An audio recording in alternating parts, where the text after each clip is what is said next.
Mediator, come from thy bright heavenly throne. Come, take possession of our hearts, and make them all thine own.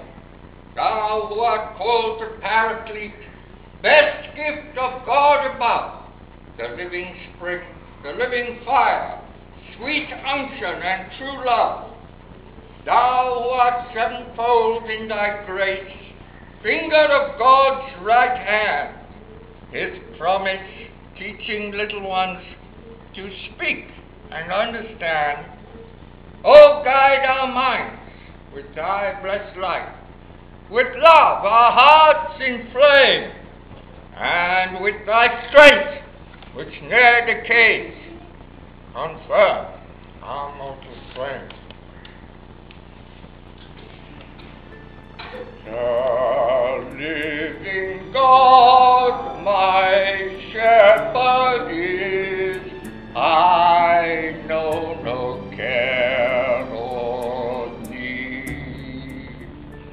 He leads me where cool waters flow, along the verdant sea, where every day by pleasant way my hungering soul may feed. I could tell you many things about reincarnation. It is a vast and complex subject, impossible to compress within a 10-minute video. However, the first thing I want to make quite clear is that it is only significantly true at a specific level of description. We are greatly indebted to modern science for the concept of levels of description, amply explained in the books of Dr. Paul Davies. This has changed our epistemology across the board. At a specific level of description, reincarnation is true. Immortality of the soul is not something we have to achieve. We already have it. The soul, by its very nature, is an indestructible piece of God, a small spark from that infinite fire. It had no beginning, and it can never end. You are your soul. You had no beginning, and you can never end. You are that which is, as well as that which is not, as well as the space between.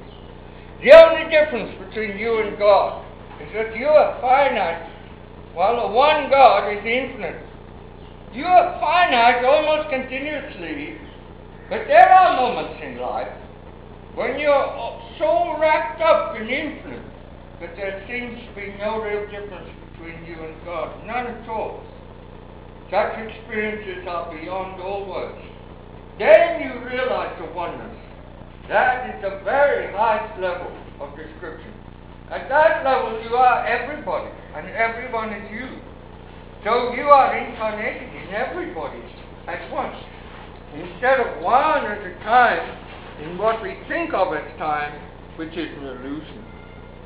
At a lower level of description, as you experience life in relativity, you seem to reincarnate in successive personalities, sometimes male, sometimes female, sometimes rich, sometimes poor, sometimes black, sometimes white, and so on. This level of description is very real and is not untrue, though it might be considered as an incomplete view of the truth.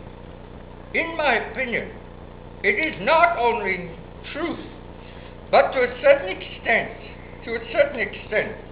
but necessary for the fulfillment of divine justice. God is just. His justice cannot be avoided or evaded.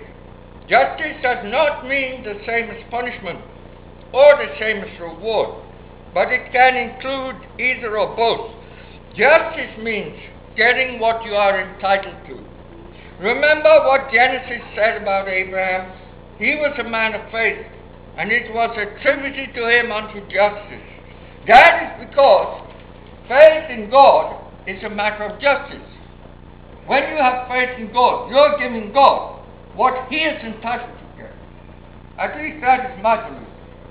Judaism recognizes Yahweh as the Lord of history, and all history is the history of the redemption of the whole world. This is the tradition I follow.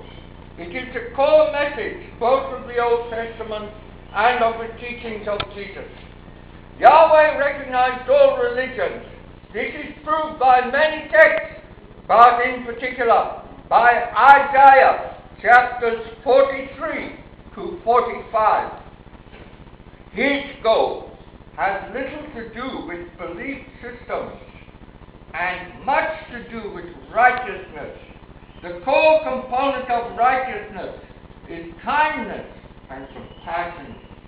In order to ensure that righteousness would prevail in His creation, God instituted the law of karma. This law ensures that all effects are experienced by the one who causes them. In other words, you get back what you dish out to others. This is where the law of rebirth comes into picture. It is impossible to get a complete balance of your karmic account in one short incarnation of 70 years. Karmic balance is achieved only over a period of not less than about 10,000 years, involving many incarnations. Complete and perfect divine justice is achieved through the action of the law of rebirth, coordinated with the law of karma. God has appointed great entities called the Lords of Karma to monitor the implementation of these laws. They are parts of Himself, just as we are.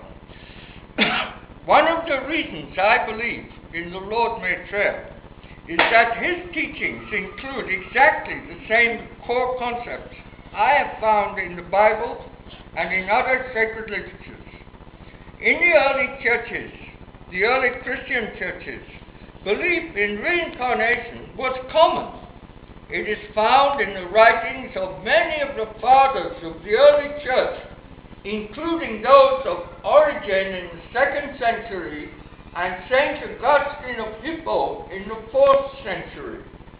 Origen and Augustine were the two giants among the early church fathers. Unfortunately, Christianity itself and its sacred literature became a political football from about 300 AD.